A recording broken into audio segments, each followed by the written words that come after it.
Journal পর্যালোচনায় আপনাদের স্বাগত জানাই। সৈয়দ ইশতিয়াক রেজা। আজ কথা বলবো পশ্চিমবঙ্গ পরিস্থিতি নিয়ে। আপনারা জানেন বাংলাদেশের প্রতিবেশী রাজ্য পশ্চিমবঙ্গে নির্বাচনে 15 বছর পর ক্ষমতায় এসছে ভারতীয় জনতা পার্টি। কেন্দ্র এবং রাজ্য দুটোতে এখন ভারতীয় জনতা পার্টি এবং বিজেপির এই বিশাল জয়কে ভারতের রাজনৈতিক সরকার বড়ভাবে উদযাপন করছে। আর সে কারণেই নরেন্দ্র মোদী উড়ে এসেছেন পশ্চিমবঙ্গে, এসে রাজ্যের নেতৃত্বের হাতে তুলে দিয়েছেন পশ্চিমবাংলার দায়িত্ব। এবং এটার পর থেকেই নানা ধরনের বিশ্লেষণ চলছে এই নির্বাচনে। মমতা কেন হারলেন, মুসলমানদের কি হবে, সেখানকার শাসন ব্যবস্থার রূপ কি দাঁড়াবে। এবং আমরা দেখেছি নির্বাচনের পরে নানা ধরনের সহিংসতা হয়েছে পশ্চিমবঙ্গে, মৃত্যুর ঘটনা ঘটেছে, টার্গেট কিলিং হয়েছে, বহু জায়গায় বিভিন্ন ধরনের জ্বালাপোড়ার ঘটনা ঘটেছে, সম্পত্তি ধ্বংসের ঘটনা ঘটেছে। এই সব কিছুর পরেও এখন নতুন সরকার যাত্রা শুরু করেছে। তা বাংলাদেশের সাথে সম্পর্কের বদল ঘটতে পারে কিনা, কী ধরনের সম্পর্ক তৈরি করবে, সেগুলো নিয়ে নানা ধরনের কথা আছে। আপনারা জানেন মমতা ব্যানার্জির দীর্ঘ সময় পশ্চিমবঙ্গে ছিল, নানা ধরনের সম্পর্কের চড়াই উতরাই গেছে বাংলাদেশের সাথে। বিশেষ করে 2011 সালে ভারতের সর্বদলীয় ঐক্যের পরেও, সংসদে প্রস্তাব গৃহীত হওয়ার পরেও, লোকসভায় প্রস্তাব গৃহীত হওয়ার পরেও পানি চুক্তি বাস্তবায়ন হতে দেয়নি মমতা ব্যানার্জির সরকার। ব্যক্তিগতভাবে মমতা ব্যানার্জি ঢাল হয়ে দাঁড়িয়েছিলেন এই চুক্তি বাস্তবায়নের বিপক্ষে। এবং সেই জন্যই বাংলাদেশের মানুষের মধ্যে একটা প্রশ্ন, মমতার নির্মমতা থেকে বিজেপি পারবে কি তিস্তা চুক্তি হতে, অথবা বাংলাদেশের সম্পর্কগুলো কি দাঁড়াবে, এই সময় নিয়েই আমরা একটু বিশ্লেষণ করার চেষ্টা করি। পশ্চিমবঙ্গে মমতা ব্যানার্জির পরাজয় এবং শুভেন্দু অধিকারীর নেতৃত্বে ভারতীয় জনতা পার্টি সরকারের ক্ষমতায় আসা অবশ্যই রাজনৈতিকভাবে গুরুত্বপূর্ণ। এবং আপনারা দেখেছেন শুভেন্দু অধিকারী নরেন্দ্র মোদীর মাধ্যমে মুখ্যমন্ত্রী হয়েছেন। 2026 সালের এই নির্বাচনে বিজেপি পশ্চিমবঙ্গে সরকার গঠন করা শুধুমাত্র একটি রাজনৈতিক বিজয় হিসেবেও দেখা হচ্ছে না, দেখা হচ্ছে যে পশ্চিমবঙ্গের পুরো রাজনৈতিক সংস্কৃতির একটা পরিবর্তন হিসেবে। সেই অপেক্ষাতে আমরা থাকি কী ধরনের পরিবর্তন আসে। তবে বাংলাদেশ ভারত সম্পর্কের ক্ষেত্রে এর প্রভাব বুঝতে হলে কয়েকটি মৌলিক বিষয় মাথায় রাখতে হবে। প্রথম কথা হলো, বাংলাদেশের সমস্ত সম্পর্ক, দ্বিপাক্ষিক যত সম্পর্ক আছে তার কেন্দ্র হচ্ছে ভারতের কেন্দ্রীয় সরকার। সুতরাং ভারতীয় কেন্দ্রীয় সরকারের সাথেই যা কিছু দেন দরবার বাংলাদেশের। পশ্চিমবঙ্গ সরকার সীমান্ত বাণিজ্য, সাংস্কৃতিক যোগাযোগ, প্রশাসনিক সহযোগিতায় অনেক ধরনের ভূমিকা রাখতে পারে, কিন্তু বাংলাদেশ সম্পর্কের মূল সিদ্ধান্ত নেয় নয়াদিল্লি। সুতরাং ঢাকা দিল্লি সম্পর্ককে ঢাকা কলকাতায় নামিয়ে আনা সম্ভব না।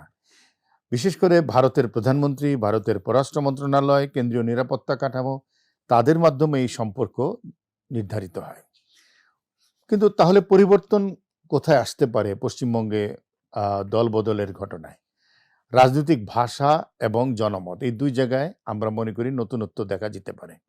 বিজেপির রাজনীতি হিন্দুত্ববাদ এবং সাংস্কৃতিক জাতীয়তাবাদ, এই দুটোর উপরে দাঁড়ানো, ফলে সীমান্ত, অনুপ্রবেশ, বাংলাদেশি ইস্যু এবং মুসলিম রাজনীতি নিয়ে পশ্চিমবঙ্গে আগের চেয়ে বেশি কড়া বক্তব্য আসতে পারে। এর প্রতিক্রিয়া বাংলাদেশেও রাজনৈতিক এবং সামাজিক উত্তেজনা ছড়িয়ে পড়তে পারে, এই আশঙ্কাটা আছে।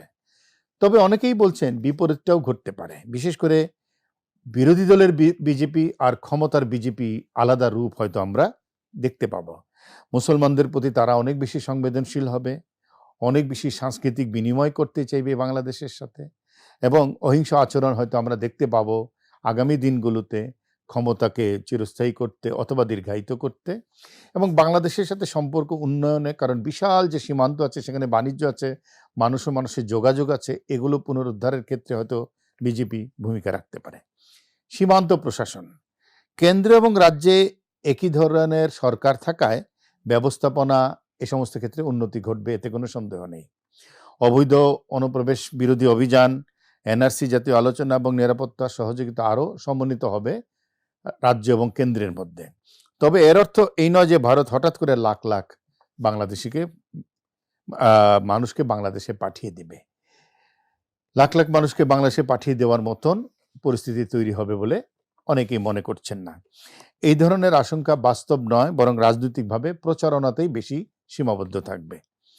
তিস্তার বিষয়টি আসবেই আলোচনা এবং আঞ্চলিক বিষয়। তিস্তা চুক্তির ক্ষেত্রে যেটা আমি শুরুতেই বলেছি, 2011 সালে মনমোহন সিং এর সরকারের সময় সব দলের ঐক্য থাকার পরও হয়নি। কারণ হলো মমতা ব্যানার্জি আপত্তি তুলেছিলেন। তিনি বলেছিলেন যে পশ্চিমবঙ্গকে শুকিয়ে বাংলাদেশে আমি পানি দিতে দিব না। তাই তাত্ত্বিকভাবে বিজেপি সরকার থাকলে দিল্লির সঙ্গে সমন্বয় সহজ হবে, কিন্তু বাস্তবে পানি বন্টন প্রস্তুতি জটিল। এখানে শুধু দলীয় মিল থাকলেই সমাধান হবে না। স্থানীয় কৃষি, পানি সংকট, অভ্যন্তরীণ রাজনীতিও বড় বিষয় হয়ে দাঁড়িয়ে। তাছাড়া মমতা ব্যানার্জি এখনও একটি বড় প্রতিবন্ধকতা হয়ে থাকবেন। তিনি এবং তার দল এই ইস্যুকে কেন্দ্র করে শুভেন্দুর অধিকারী সরকারের বিরুদ্ধে বড় ধরনের আন্দোলন গড়ে তোলার হুমকি দেবেন। তিনি সহজভাবে মানুষকে উদ্বুদ্ধ করতে চাইবেন, সেন্টিমেন্টকে গ্রাস করতে চাইবেন যে পশ্চিমবঙ্গকে মেরে বাংলাদেশের হাতে তুলে দেওয়া হচ্ছে পানি, এরকম একটা যুক্তি দিয়ে তিনি আন্দোলন গড়ে তুলবেন। এবং বলা যায় না যে এটি হয়তো মমতার রাজনৈতিক মোড়ও অন্যভাবে ঘুরিয়ে দিতে পারে। সবচেয়ে বড় কথা হলো মানবিক মাত্রা। পরিবর্তন অনেক দিকে অনুভূত হতে পারে। পশ্চিমবঙ্গের সরকার দুই বাংলার সাংস্কৃতিক যোগাযোগ, বুদ্ধিজীবী বিনিময়, ভিসা পরিবেশ, সীমান্তবর্তী মানুষের প্রতি সহানুভূতি, এসব ক্ষেত্রে একটি নরম প্রভাব রাখে। মমতার সময় বাংলা পরিচয়, ভাষাগত ঘনিষ্ঠকে গুরুত্ব দেওয়া হতো। বিজেপি সরকার সম্ভবত ভারতীয় জাতীয়তাবাদকে বেশি গুরুত্ব দেবে, কিন্তু তারপরও সে বাংলাদেশ এবং পশ্চিমবঙ্গের মানুষের মধ্যে যে ঐতিহাসিক যোগাযোগ, সাংস্কৃতিক বন্ধন, সেটি রাতারাতি ভেঙে পড়বে, সেটা হয়তো কেউ আশঙ্কা করেন না। বাংলাদেশের জন্য তাহলে বাস্তবতাটা কি? বাংলাদেশের সাথে সবচেয়ে বড় বাস্তবতা হলো, গুরুত্বপূর্ণ হলো দিল্লির সাথে সম্পর্ক। ঢাকা দিল্লি সম্পর্ক যত মধুর হবে, পশ্চিম বাংলার সাথে সম্পর্ক তত স্বাভাবিক হবে, সহজ হবে। পশ্চিমবঙ্গ সরকার তো ঢাকাকে দিল্লির সাথে সম্পর্ক গড়ে দিবে না, সুতরাং ঢাকা দিল্লির সম্পর্কটাকেই বাংলাদেশের পক্ষে গুরুত্ব দিতে হবে। বর্তমানে ভারত বাংলাদেশ সম্পর্ক নির্ধারিত হচ্ছে নিরাপত্তা সহযোগিতা, বাণিজ্য, কানেক্টিভিটি, চীন ভারত সহযোগিতা, আঞ্চলিক কৌশল, সীমান্ত ব্যবস্থাপনার মতো বৃহত্তর বিষয় দিয়ে। তাই পশ্চিমবঙ্গে বিজেপির জয়কে বাংলাদেশের জন্য সরাসরি বিপদ বলা অতিরঞ্জিত হবে। আবার এটাকে একেবারে গুরুত্বহীনও ভাবা ঠিক হবে না, গুরুত্ব দিয়েই চিন্তা করতে হবে। কারণ রাজনৈতিক পরিবেশ এবং জনমতের পরিবর্তন দীর্ঘমেয়াদে দু বাংলার সম্পর্কের আবহে প্রভাব ফেলতে পারে। সবচেয়ে বাস্তবসম্মত মূল্যায়ন হবে, রাষ্ট্রীয় সম্পর্ক হঠাৎ বদলে যায় না, প্রতিবেশীও বদলে যায় না, হয়তো ভাষা বদলাতে পারে, কিন্তু রাজনৈতিক ভাষা এবং সামাজিক মনস্তত্ত্বে পরিবর্তন আসতে পারে, সেটা মাথায় রাখা প্রয়োজন।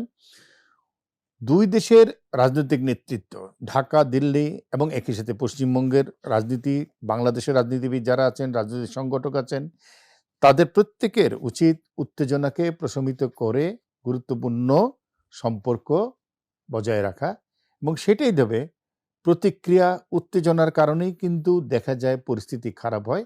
সেটি থেকে যত বেশি আমরা নিজেদের নিবৃত রাখতে পারবো, তত বেশি দু দেশের সম্পর্ক স্বাভাবিক হবে। আজকের মতো জার্নাল পর্যালোচনা এখানেই। দেখা হবে আগামীকাল নতুন বিষয় নিয়ে।